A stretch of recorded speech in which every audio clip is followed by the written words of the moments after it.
Salut, c'est Trado. Chose promise, chose due, voilà une petite vidéo sur les épaules tête-épaule, grandes stars du chartisme et de l'analyse graphique.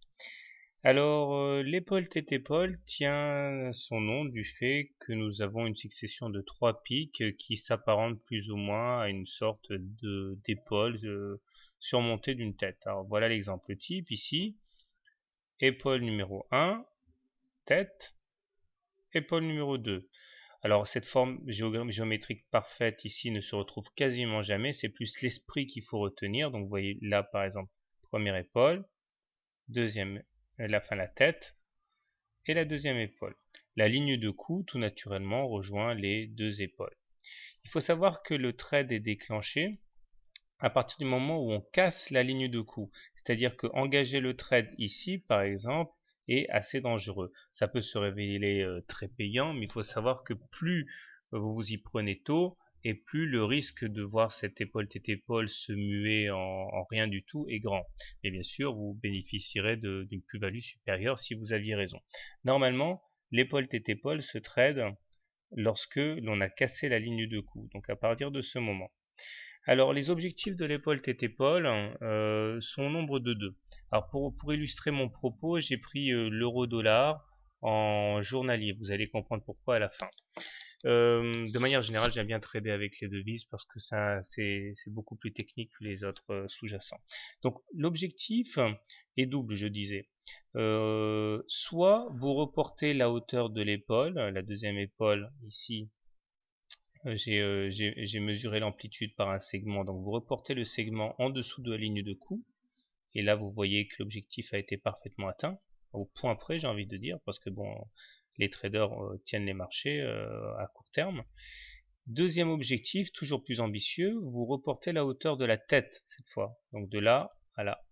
Ici, vous reportez ça de l'autre côté de la ligne de coup, ce qui donnait pour objectif les 1,4094. Comme vous pouvez le voir, si l'objectif numéro 1 a bien été atteint, l'objectif numéro 2 ne l'a pas été. Alors, il faut savoir que le trade de l'épaule tête épaule est invalidé si on repasse au-dessus de la ligne de coup. Donc si par exemple on avait cassé puis qu'on était revenu au-dessus et qu'on a une clôture à l'intérieur, enfin, plutôt au-dessus de la ligne de coup, normalement on abandonne le trade. Il faut savoir que l'épaule tête épaule peut être aussi inversée. Alors j'ai trouvé un exemple ici, quelques mois précédemment, voilà. Voilà l'épaule tête épaule inversée, vous comprenez pourquoi. Donc on retrouve notre forme caractéristique, épaule numéro 1, tête, épaule numéro 2, la ligne de cou qui rejoint les deux épaules, et sur cassure, on fixe nos objectifs. Alors là, l'avantage de cette épaule tête épaule inversée, c'est que les deux objectifs ont été atteints. La hauteur, le premier objectif qui est représenté par le segment rose qui correspond en fait à la deuxième épaule reportée au-dessus de la ligne de cou, ici a été atteint au point près, comme vous voyez, hein, c'est très efficace comme figure. Mais ceux qui avaient voulu être gourmands et qui avaient pour objectif la hauteur de la tête, que j'ai représenté par un segment bleu reporté au-dessus là, eh bien a été également atteint. Pouf, là, après qu'on se soit fait une petite frayeur. Donc pareil, objectif 1 atteint, objectif 2 atteint. Moi, personnellement, j'aime bien trader avec des objectifs assez modestes que sont la hauteur de l'épaule, mais parce que je suis par nature pas très gourmand. Alors parfois, c'est très difficile à repérer, notamment lorsque les épaules sont, comment dirais-je, scoliosées. Alors ça donne ceci. Voilà. Donc épaule tête épaule inversée cette fois. On retrouve donc première épaule, tête, deuxième épaule. Donc la ligne de cou est telle que ça ressemble plus à Quasimodo qu'autre chose. On reporte la hauteur de l'épaule ici au-dessus, là, et on atteint l'objectif ici quelques jours après. Alors ceux qui avaient voulu être gourmands en ayant un objectif égal à la hauteur de la tête, eh bien trouvaient également leur compte, on le voit ici, dans la foulée d'ailleurs, hein. Le deuxième objectif égal à la hauteur de la tête était atteint. Bon, parfois ça ne marche pas, comme toujours, le voilà. Donc voilà un exemple où ça ne marche pas. Donc épaule numéro 1, tête, épaule numéro 2. Donc on voit que la hauteur des épaules doit être à peu près équivalente, hein, sinon ça ne marche pas. Hein.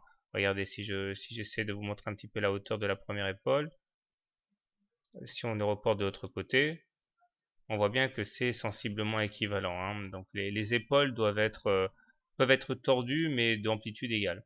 Là, normalement, le thread était déclenché ici, et dès qu'on a clôturé à l'intérieur, là, au-dessus de la ligne de cou, c'était invalidé. Donc vous voyez que l'avantage aussi, c'est on sait très très vite si on s'est planté, ce qui permet de limiter les risques. L'objectif eût été d'aller rejoindre ce niveau-là, et ne l'a jamais été finalement. Et comme d'habitude, il faut des stop-loss.